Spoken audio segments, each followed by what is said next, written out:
后来有关这个大罢免投票，讲基隆市选委会要求着监票员袂当伫个工作地点来投票，爱登去家己的户籍地来投票。罢免案的领衔人指控着基隆市选委会无顾着监票员的权益，嘛互监票的工作存在无必要的风险。中选会讲，因有配套的措施，互选务人员登去户籍地投票，袂影响到权益。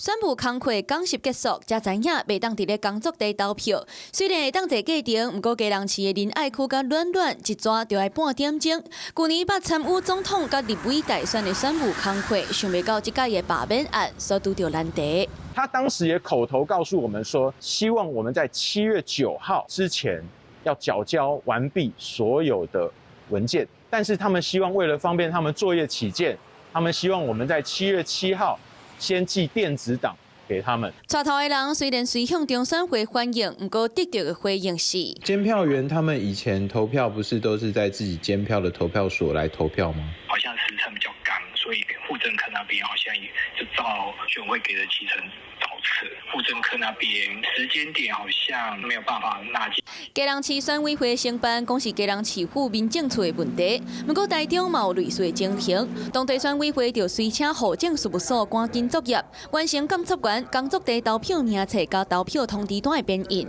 不过基隆市选委会干部表示，7月8号最后一天嘛，照理讲应该是我们是7月9号开始作业嘛，基隆市政府的户政单位啊，他们在7月4号就已经把工作地投票都做完了，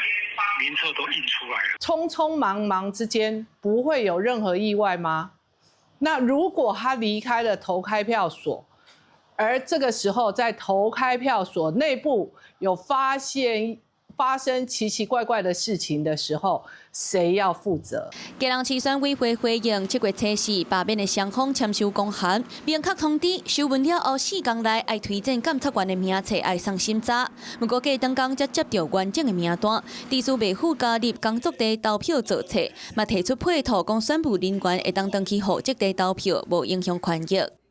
Hello， 大家好，我是林依文。想要抢先掌握最及时的新闻资讯吗？赶快订阅、按赞、开启小铃铛，锁定华视新闻的 YouTube 频道。